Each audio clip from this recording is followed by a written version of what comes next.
நமது கலாச்சாரம், நமது பண்பாடு எப்போதும் நம்முடன் நீடித்து இருக்கும். பாரத தேசத்தின் மகோனதமான புராண இதிகாசங்களை முழுமையாக அறிந்து கொள்ள subscribe Tilak. A wide range of LED lights for indoor and outdoor use. GR Lights make India bright.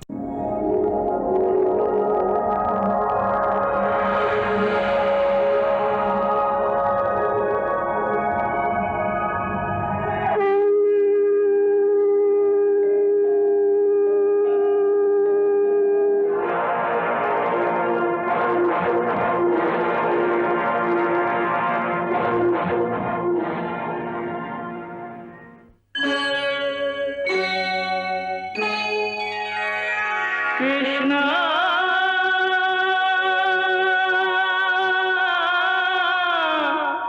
Krishna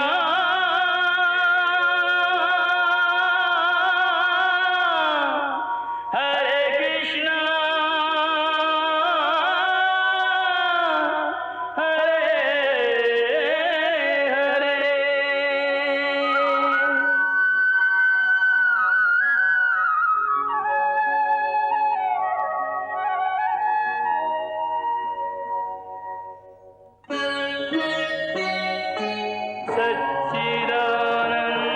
सच्चिदानन्दरूपाय विश्वोत्पत्त्यादिहेतवे तापत्रयविनाशाय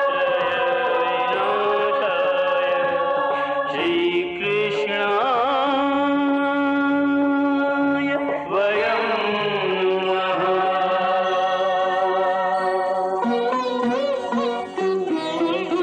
श्रीकृष्ण गोविन्द हरे मुरारे, हे नाथ नारायण वासुदेव. हरे कृष्ण राधे राधे कृष्ण कृष्ण हरे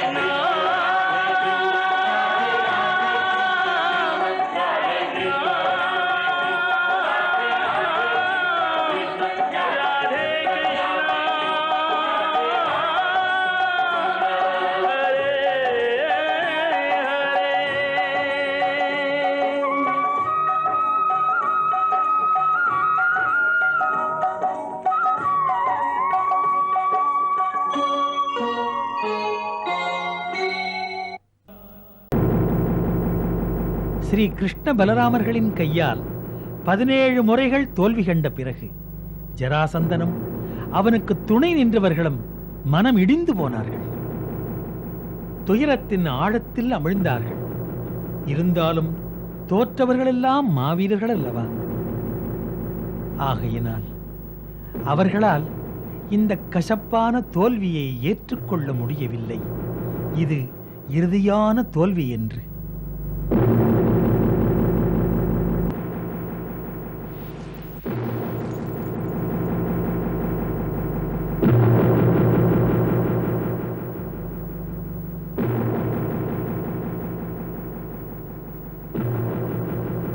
அவமானம் நம் அத்தனை பேருக்கும் தான். நாம் மதுரா மீது ஒரு முறை அல்ல இருமுறை நமது சக்திகளை திரட்டி தாக்கினோம். முடிந்ததா?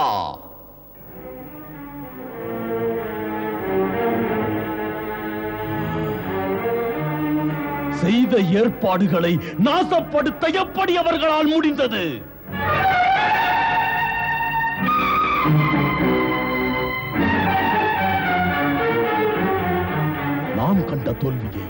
நாம் கண்ட தோல்வியை எப்படி நெஞ்சம் தாங்கும் சொல்லுங்கள். போர் முனையிலே மண் மீதிலே போர் வீரனை போல் மடிய முடிந்ததா?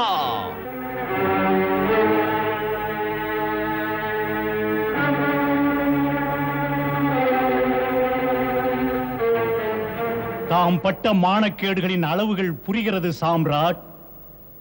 எப்படி ஆறுதல் சொல்ல? நீங்கள் இன்று படும் வேதனையை இன்னொருவன் பட்டால் துன்பத்தில் இடிந்து போய் மனமுடைந்து மடிந்து போய் விடுவான். ஆனால் நமது ஜராசந்தர் விழுப்புண்கள் ஏந்தும் வீர மரபினர் அல்லவா? தோல்வி கண்டு துவளாதவர். 100 முறை தோற்றாலும் என்ன, இமயம் போல் நிமிர்ந்து நிற்கும் தோற்றம் உள்ளவர், சீற்றம் உள்ளவர், அஞ்சாத நெஞ்சர்.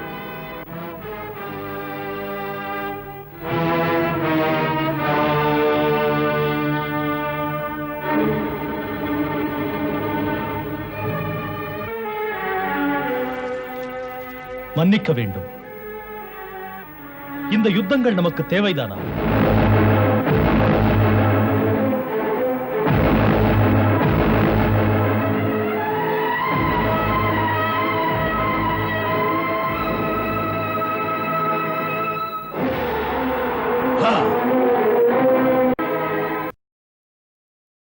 ஆத்திரம்தான் நம்மிடம் இருக்கிறது.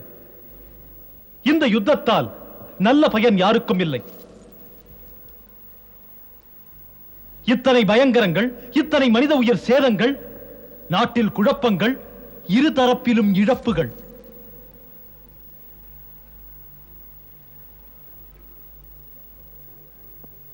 இதற்கு மேலாக நாம் சிந்திக்க வேண்டியது இன்னொன்று.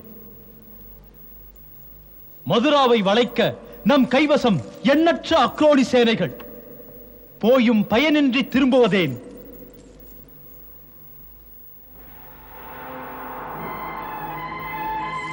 மதுராவை பாதுகாக்கிறது எந்த ஒரு சக்தி நமக்கு தெரிந்ததே.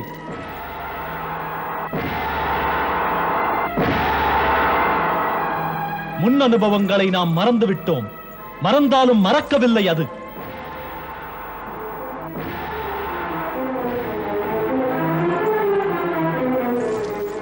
மன்னிக்க வேண்டும். வயதிலே நான் சிறியவனாக இருந்தாலும் கசப்பான உண்மைகளை சொல்லத்தான் வேண்டும். நாமெல்லாம் ஏன் மறந்து விடுகிறோம்? ஸ்ரீகிருஷ்ணன் சக்தியின் சக்தி, மனித உருவிலே வந்த தெய்வம் என்பதை. அவர் நமது அக்ரோனி சேனை முழுவதையும் காற்றிலே சிதறடிக்கிறார். அவதார நாயகன் என்பதையும் நிரூபிக்கிறார். பகை மறந்து அவரோடு காழ்ப்பின்றி சமாதானம் செய்து கொண்டால் என்ன? என்ன? கிருஷ்ணனிடத்திலா? நமது விரோதி இடத்திலா? இப்படி ஒரு கருத்தை இன்னொருவன் சொல்லி இருந்தால் அவன் கருத்து அவன் உடலிலே நின்றிருக்காது. ராஜகுமாரர் சிசுபாலரே, கிருஷ்ணன் உமக்கு விரோதி அல்ல. மரியாதைக்குரிய தாய்மாமன் வசுதேவரின் மைந்தன். நான் வேண்டிக் கொள்கிறேன், இதை கௌரவ பிரச்சனையாக கருதாமல் மனிதாபிமான உணர்வுடன் அணுகுங்கள். இருவரும் சேர்ந்து பேச்சு நடத்தினால் சிந்தப் போகும் இரத்த பெருவெள்ளத்தை நிறுத்தலாம். ராஜகுமாரா ருக்மி, இத்தனை சிம்மங்களுக்கிடையே நின்று சிற்றரம்பு ருக்மகன் அறிவுரை கூறுவதை ஏற்க முடியாது. ரத்தத்திற்கு பயந்தால் யுத்தம் உண்டோ? இந்த இளைஞன் விதர்பத்தின் அதிபதி மன்னன் பீஷ்மகனின் மகன் என்று சொல்ல வெட்கமாயிருக்கிறது வேதனையில் எனக்கு. இப்படி ஒரு பிள்ளையை எதற்காக அவர் பெற்றார்?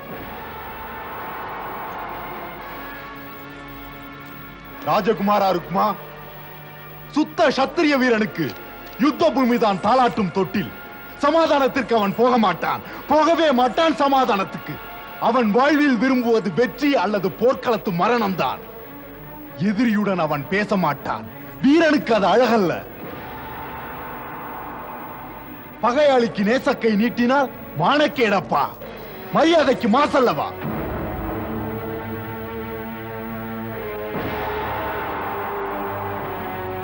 சண்டையிட்டு மடிந்தால் அது சரித்திரமாகிறது. சரித்திரம்.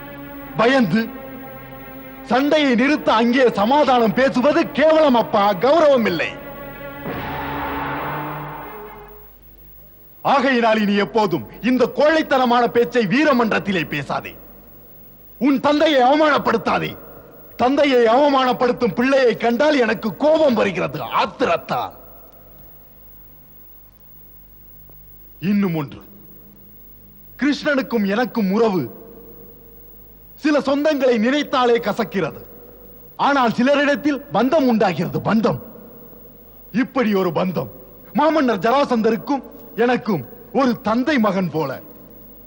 என் வரையில் ஜராசந்தர் மனத்தளவில் மைந்தராக நினைக்கிறார். நான் அவரை தந்தை போல் நினைக்கிறேன்.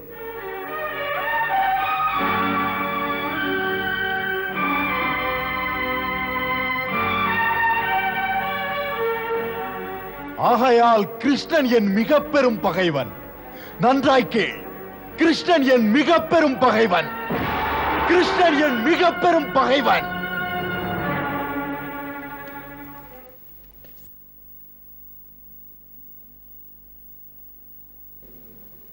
இந்த சமயங்கள் நமக்கு எதிரான நேரங்கள். ஆகையினால் நாம் சற்று அடங்குதல் நல்லது. நமக்கு சாதகமான நேரங்களுக்காக. போருக்கு நமக்கு காலம் கை கொடுக்கின்ற சமயத்தில் நாமே வெல்வது நிச்சயம்தான். நிச்சயமானது ஜெயம்.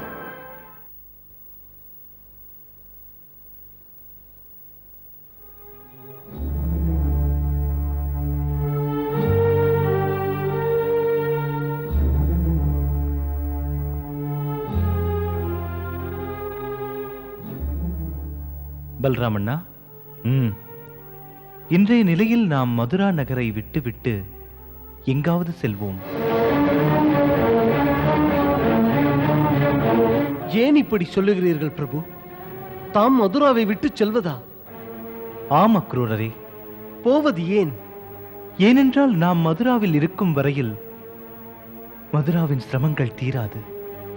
பிரபு, புரியவில்லை எனக்கு. கேளுங்கள். ஜராசந்தன் நமக்குத்தான் பகைவன், மதுராவுக்கல்ல. ஆகையினால் நாம் இங்கிருக்கும் வரையில் அவன் ஏதாவது ஒரு பேரை சொல்லி ஆக்கிரமிக்க காத்திருக்கிறான். பாருங்கள் பிரபு, இப்பொழுது அவனுக்கு ஆக்கிரமிக்கிற சக்திகள் எங்கே இருக்கிறது? ஒரு சில நாட்களுக்கு முன் மகத நாட்டில் இருந்த நமது ஒற்றர்கள் நமக்கு தந்த செய்தி, பலமுறை தோற்று போன அவன் நம்பிக்கை இழந்து நடை தளர்ந்து தனக்கு ஒரு எதிர்காலமே இல்லை என்ற முடிவுக்கு வந்துவிட்டான் பிரபு, முடங்கிவிட்டான். பிரபு, முடங்கி கிடந்தவன் மன்றத்தின் முன்பாக தன் உணர்வுகளை சொல்லி இருக்கிறான். இப்பொழுது சமயம் ஒத்து வரவில்லை என்று. ஆகையினால் நட்பு அரசர்கள் அப்படியே நாட்டுக்கு திரும்புகிறார்கள், நல்ல சமயத்தை எதிர்பார்த்து.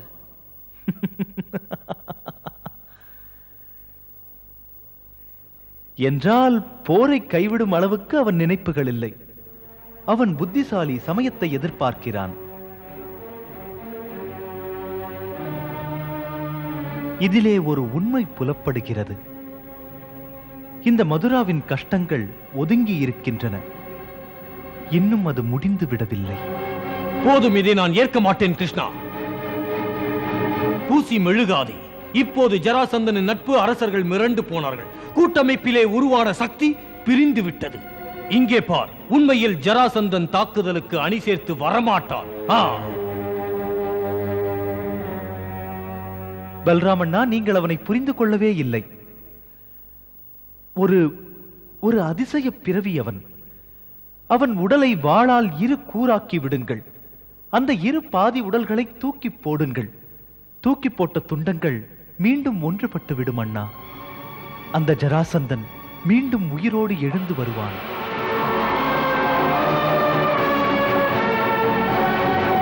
பிரபு, இப்படியும் நடக்குமா? இது நம்பக்கூடாத பேச்சல்ல அக்ரூரரே, இது சத்தியமானது. உண்மையிலேயே அவனுடைய தேகம் ஒரு தாந்திரிக மாயையில் உருவானது. நிஜமாகவா? என்ன விசித்திரமான பிறவி அது! தேகம் ஒன்றாக உருவாவது, அதன் பிறகு இரு கூறாவது, அதன் பிறகு ஒட்டிக்கொள்வதா? படைப்பிலேயே அவனுடைய உடல் அப்படிப்பட்டது பல்ராமண்ணா.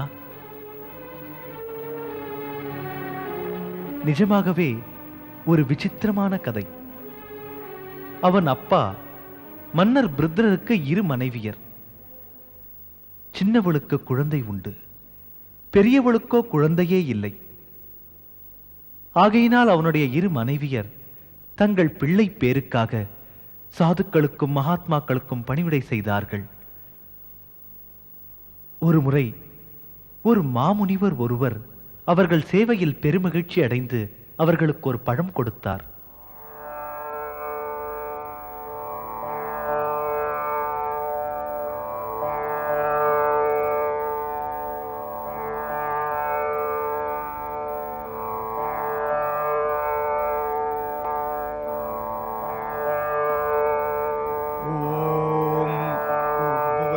दक्षविथुर्वरेण्यं भर्गो देवस्य धीमहि धियो यो नः प्रचोदयात्।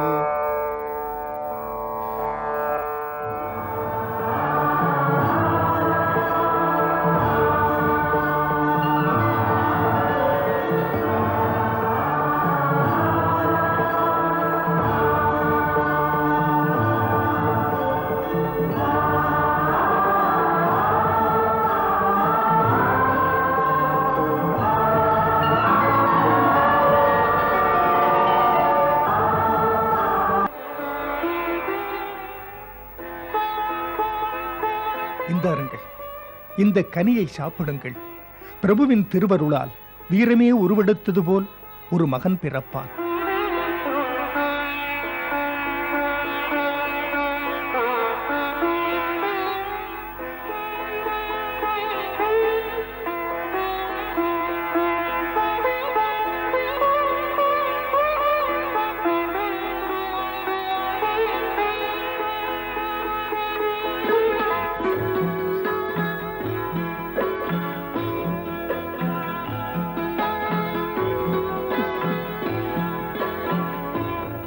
அக்கா, அற்புத கனியை பெற்றீர்கள், பாக்கியசாலி.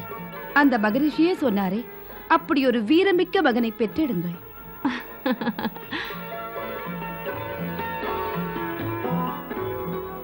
பழத்தை வாங்கிக் கொண்டதும் எனக்கு ஒரு எண்ணம் தோன்றுகிறது. சொல்லுங்கள். இதை நீ ஒரு பாதி நான் ஒரு பாதி தின்றால் இருவருக்குமே இதன் அருளால் ஆளுக்கு ஒரு மகன் பிறப்பான்.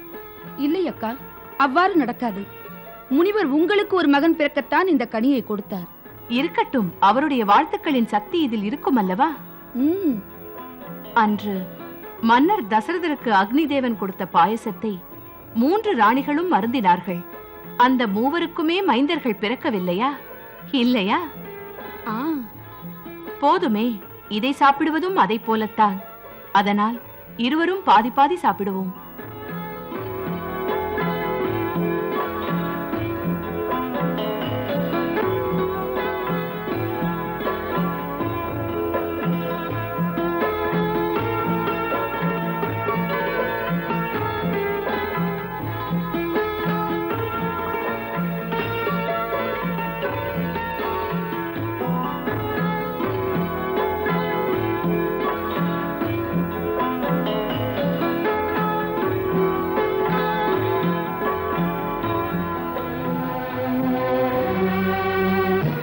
முனிவர் கொடுத்த பழத்தின் மகிமையால் 2 ராணிகளும் கருவுற்றார்கள். பிறகு 10 மாதம் ஆனதும் ஒரு பெரிய விந்தை நிகழ்ந்தது. கர்ப்பத்தில் உருவான சிசு விசித்திரமாயிருந்தது. குழந்தையின் உடல் 2 கூறாக இருந்தது. அதனை கண்டால் யாரோ கூரான வாளை எடுத்து ஒரு பிள்ளையை 2 கூறாக நறுக்கியது போல் இருந்தது. அதன்பின் அந்த 2 கூறான உடலை அரசருக்கு முன்னால் கிடத்தினார்கள். அதை பார்த்த அரசர் மனமுடைந்து போனார்.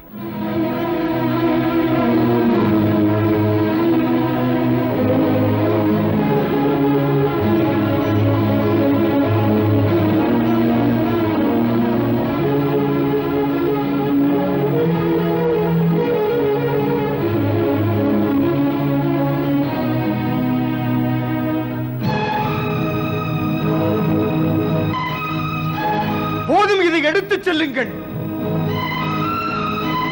மன்னருடைய ஆணையை ஏற்று சேவகர்கள் அந்த 2 பாதி உடலையும் எடுத்துச் சென்று வனப்பகுதியில் வைத்தார்கள்.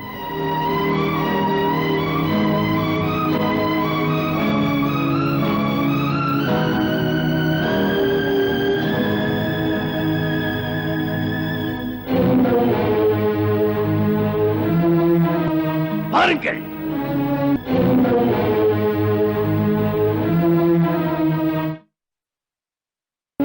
அந்த சமயத்தில் வான்வழியாக ஜரா என்ற பேருடைய அரக்கி சென்றாள்.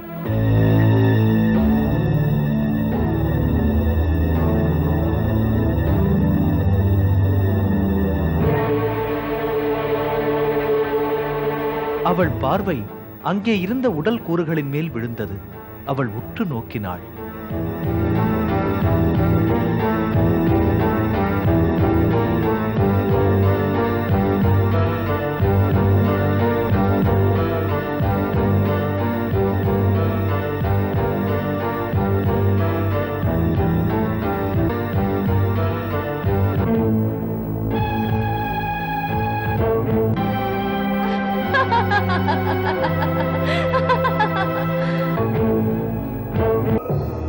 ஓ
அந்த அரக்கி ஜரா அந்த பிள்ளையின் தந்தையான மன்னர் பிருத்னத்தினிடத்தில் சென்று தந்தாள்.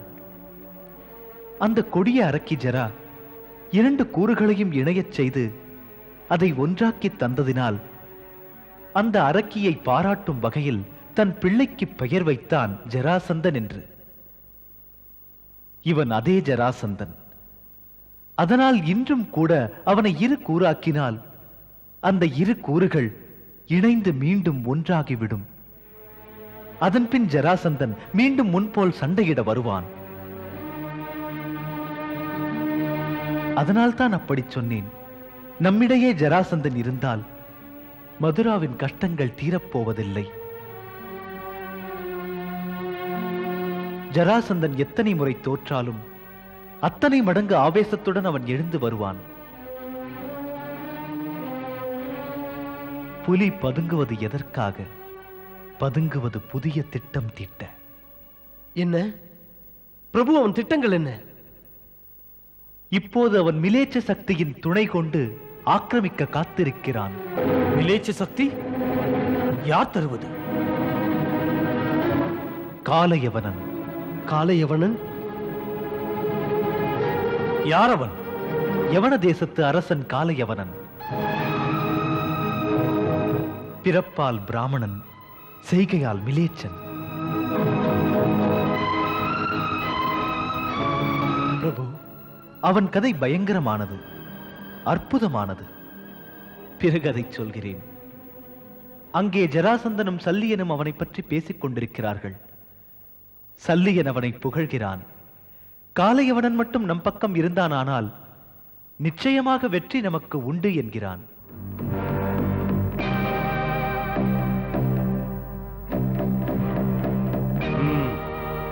சாம்ராட், முழு நம்பிக்கை இருக்கிறது. எனக்கு முழு நம்பிக்கை இருக்கிறது. அந்த காலயவனன் நம் அணியிலே இணைந்து உதவுவதாக சொன்னால் நாம் மதுராவை ஜெயிக்கிறது ஒரு பெரிய காரியம் இல்லை. மகாராஜா சல்லியரே, தாம் உதவாத யோசனைகளை தராதீர்கள்.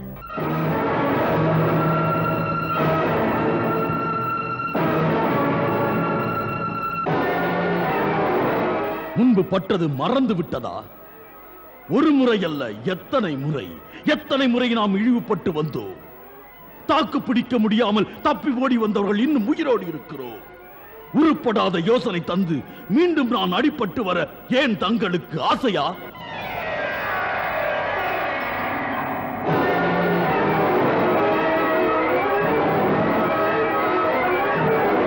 ஆற்றல் இருந்தும் அணிதேர் படைகள் இருந்தும் நான் எண்ணியதை முடிக்க முடியவில்லை. சல்லியரே, நான் யாரை சொல்ல? அன்புள்ளம் கொண்டு பரிவோடு எனக்கு பாதை காட்டுவதாக நினைத்தால் அதனுடைய பாதிப்பு எனக்கல்லவா மானக்கேடு.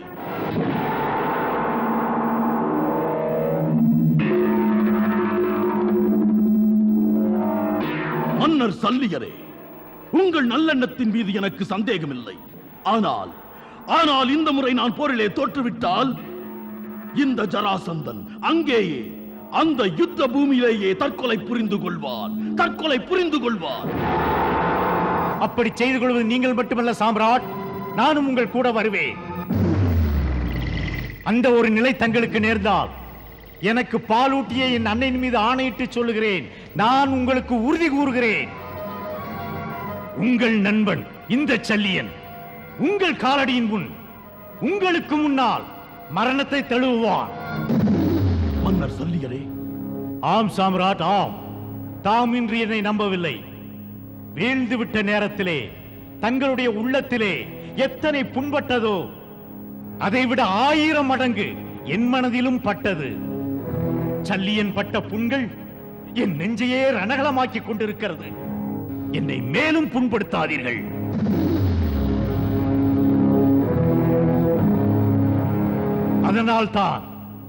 அதனால் தான் இப்படி ஒரு யோசனையை நான் தர வந்தேன் தங்களிடம். இந்த முறை தாங்கள் தோற்பது என்பதே இல்லை. இருந்தாலும் மன்னர் சல்லியரே, இதை எந்த நம்பிக்கையில் சொல்கிறீர்கள்? ஒரு மாவீரன் துணை வருவதால் எழுந்த நம்பிக்கை அவனை அழிக்க இயலாது. இந்த உலகத்திலேயே காலையவனை நெருங்க ஆள் இல்லை. அற்புத அஸ்திரங்கள், அதிசய சஸ்திரங்கள் வழியாக அவனை கொல்வது என்பது நடக்காது. அது மட்டுமா, ஸ்ரீகிருஷ்ணனின் அந்த சுதர்சன சக்கரம் கூட அவனுக்கு முன்னால் நிற்கவே நிற்காது. அந்த திவ்ய சுதர்சன சக்கரமும் அவனை கொல்ல சக்தியற்றது சாம்ராட். மன்னர் சல்லியரே, அற்புதங்களுக்கும் ஓர் எல்லை உண்டு. இது வெறும் கனவு. ஆம், அப்படித்தான் தோன்றும், அப்படித்தான் தோன்றும் தன்னம்பிக்கையை கிள்ளி எறிந்தவர்களுக்கு. மன்னவா, இது வெறும் கனவல்ல, வெறும் கனவல்ல சாம்ராட். இது நடக்கக்கூடியது, நடக்கக்கூடியது, நாளை நடக்க போகிறது.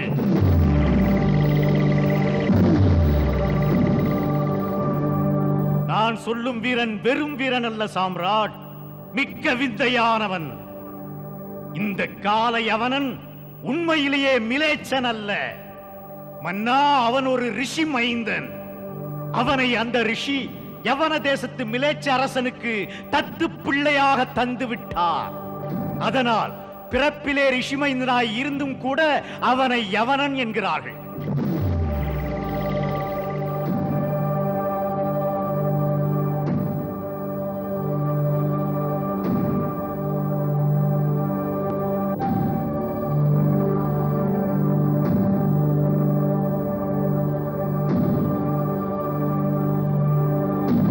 அது சரி மன்னர் சல்லியரே, அந்த ரிஷி யார்? ரிஷி சசிராயன். சசிராயன்? சசிராயன் யார்? திருகத ராஜ்யத்தின் குலகுரு சசிராயன். அவர் மகாமுனி கர்க்க முனிவரின் கோத்தரத்தைச் சேர்ந்தவராகையால் கார்கத முனி என்றும் சொல்லுவார்கள். அன்று நடந்த விஷயம் இது. மாமுனிவன் சசிராயன் சில சக்திகளை பெற்றுக்கொள்ள யோகீக கட்டுப்பாடுகளில் இருந்தான். அதற்காக 12 வருடங்கள் வரை பிரம்மச்சரிய விரதத்தை மதித்து நடக்க வேண்டிய தேவை இருந்தது. ஒரு நாள் ஒருவன் அவர் செய்கைகளை குறித்து சிரித்து ஏளனமாய் அவரை ஆண்மையற்றவன் என்று சொல்லி கேலி செய்தான். ஆண்மையற்றவனா? முனிவர் அது கேட்டு புண்பட்டு விட்டார். இயலாமையை மூடி மறைக்க இப்படி ஒரு வேடம். ஆண்மையற்றவனுக்கு இதெல்லாம் ஒரு கேடா? ஒருவன் தன்னை ஏமாற்றிக் கொள்ளலாம், ஊரை ஏமாற்றக்கூடாது. உன் உடல் கூறுகள் வலுவிழந்ததை மூடி மறைக்க யோகீக கட்டுப்பாடுகள் என்று நாடகம் ஆடுகிறாய். அது ஒரு நாள் நாடகமா, ஒரு மாத நாடகமா, ஒரு வருட நாடகமா? 12 வருடங்கள் நடக்கும் நாடகம். நீ ஆண்மையற்றவன், நீ ஆண்மையற்றவன். ஒருவனின் நகைப்பும் குறை கூறிய விமர்சனமும் ஒரு முடிவெடுக்க வைத்தது. வாழ்வில் ஆண்மையை நிரூபித்து காட்டுவேன். அகிலம் எல்லாம் நடுங்க. ஒரு மகனை பெற்றெடுப்பேன். அகிலம் முழுவதும் அவனை வெல்வதற்கு ஆளே இருக்காது. அப்படி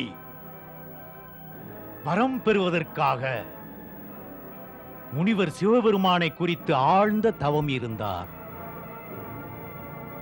அதுவும் அநேக வருடங்கள்.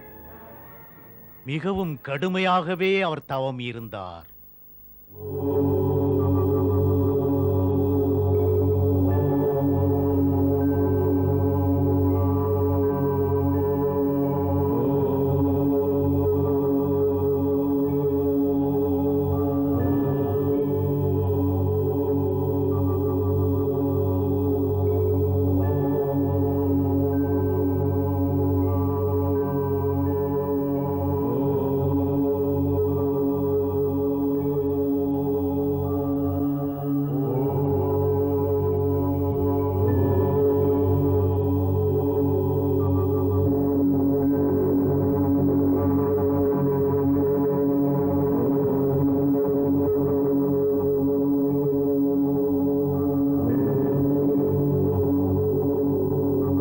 இந்த நிலையில் முனிவரின் உறுதியான தவத்தில் மகிழ்ச்சி அடைந்து பிறைசூடிய பெருமான் முனிவரின் முன்னால் வரம் தர அங்கு வந்து நின்றார்.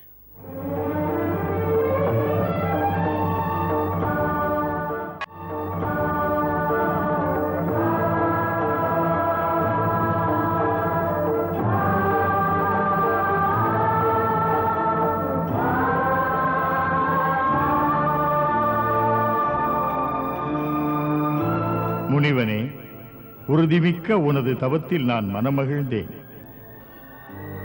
உனக்கு வேண்டும் வரம் என்னவோ அதை கேட்டுக்கொள், அப்படியே வழங்குகிறேன். பரமேஸ்வரா, தாம் அனைத்தையும் அறிந்தவர். புண்பட்டு போன என் மனது, பிரச்சனையாகிவிட்ட என் வாழ்க்கை தாம் அறியாத ஒன்றல்ல. அன்று அரச சபை முன் மிக கேவலமாக பேசியதற்கு பழி வாங்கினால் தான் என் குறை தீரும். சிவபெருமானே, முன் இருந்தவர்களை எல்லாம் மிஞ்சும் வீர மைந்தனை தாருங்கள். வெல்லப்படாதவனாக, எவனும் என் மைந்தனை தோற்கடிக்கவே முடியாத அளவில் அஸ்திரக்கலையில் அனைத்தையும் அறிந்தவனாக அவனை எனக்கு தாருங்கள். பிராமணனான எனது மைந்தன் எவரும் அஞ்சக்கூடிய வீரமும் வலிமையும் உள்ளவனாக, எந்த சத்திரிய குலத்தவனும் அவனை கண்டு அஞ்சுபவனாக தர வேண்டும் இறைவா. இதுவே என் பிரார்த்தனை. மகிழ்ச்சி. இப்படி வெளிப்படையாக கேட்டதற்கு உன் ஆண்மையை காட்ட நீ ஒரு வீரமகனை பெறுவாய். அவன் உலகத்தையே நடுங்க வைப்பான். அஞ்சாத நெஞ்சுறுதி உள்ளவனாக, அடுத்தவரை வீழ்த்தும் வல்லவனாக உலகத்திலே புகழீட்டுவான். சூரிய குலத்தவனோ சந்திர குலத்தவனோ எந்த குலத்து வீரனும் அவனை போரிலே வீழ்த்த இயலாது. இந்த வரத்தை கேட்கும் அளவுக்கு உன்னுடைய மனது மிகுந்த புண்பட்டு புழுவாக துடித்திருக்கிறது. ஆகையால் உன் மனம் அமைதி பெறுவதற்காக இப்போது வரம் தந்து ராஜ வைபவங்களை நீ பெற வாழ்த்துகிறேன். உன் புது வாழ்க்கை அரசபோகத்தில் அமையப் போகிறது. அது நடக்கும்.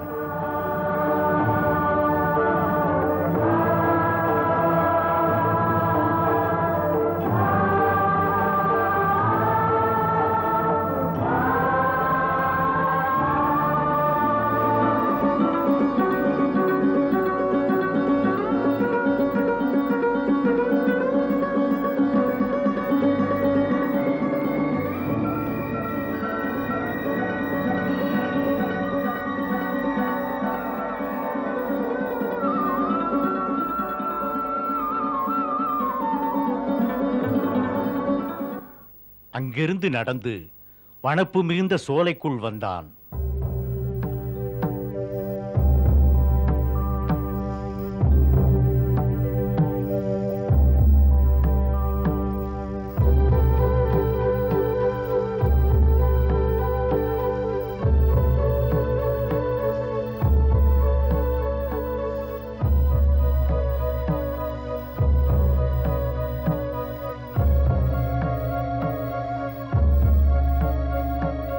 அங்கே அந்த சமயம் ரம்பை என்ற அப்சரப் பெண் அருவியில் நீராடிக் கொண்டிருந்தாள்.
தேவி, நீ யார்? இப்படி ஒரு அழகியை பூமியிலே இன்று வரை பார்த்ததில்லை. பூமியைச் சேர்ந்தவள் அல்ல நான். என் பெயர் ரம்பா. பூமிக்கு வந்த அப்சரஸ். ஆகாய மார்க்கத்தில் செல்லுகையில் பசுமை கொஞ்சம் இடத்தை பார்த்தேன். இங்கே நீராட ஆசைப்பட்டேன். அதனால் இந்த நீர்வீழ்ச்சியில் நீராடிக் கொண்டிருந்தேன். அது நான் பெற்ற பேரு. வான்வழி போனவள் வையத்திலே இறங்கி வந்து நீராட விரும்பியது. இந்த பேரழகை இவ்விடத்தில் கண்டது விழியின் தவம் என்றோ.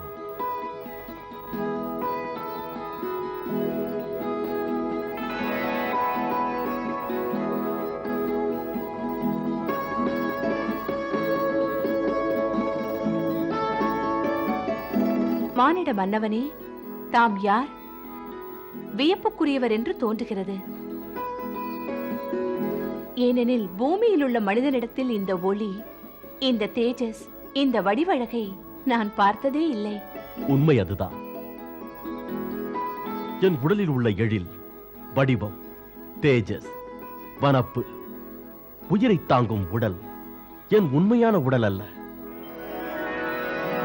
இப்படி ஒரு பிறவி சிவன் வரத்தால் உண்டானது. பகவான் சிவனின் வரத்தாலா? இதில் ஏதும் வியப்பில்லை. உங்கள் முகத்தை பார்த்தால் எந்த சந்தேகமும் எனக்கில்லை.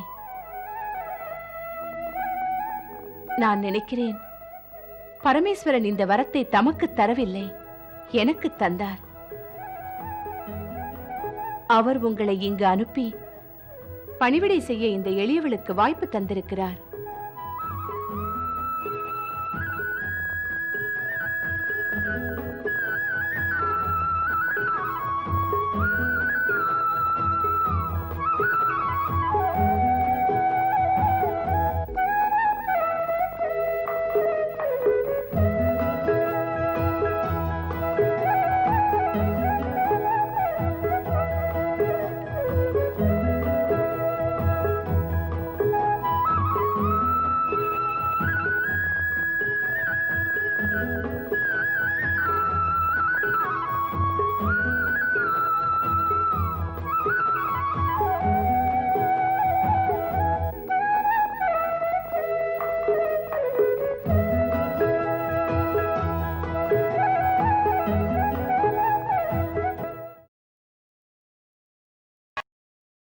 உணர்ச்சி நிறைந்த உறவால் அவர்களுக்கு ஒரு மகன் பிறந்தான்.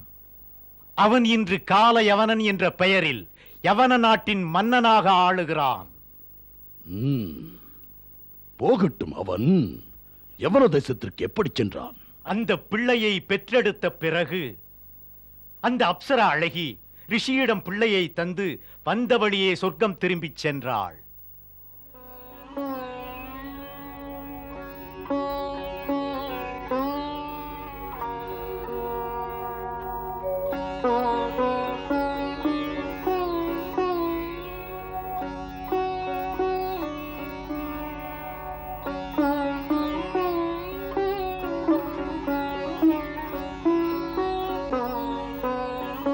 எனக்கு அனுமதி கொடுங்கள். எங்கு செல்வதற்கு? என் பிறந்த இடத்திற்கு திரும்பிச் செல்ல. ஏன்? நான் பூமியில் பிறந்தவள் அல்ல. எப்போதும் இங்கிருக்க இயலாது. அப்சர பெண் அல்லவா?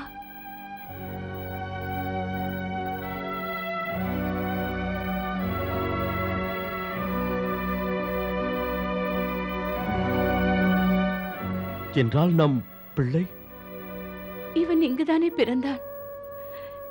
இந்த பிள்ளையை சொர்க்கத்துக்கு கொண்டு செல்ல இயலாது. அன்பு மகனை வாங்கிக் கொள்ளுங்கள்.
கிருஷ்ணா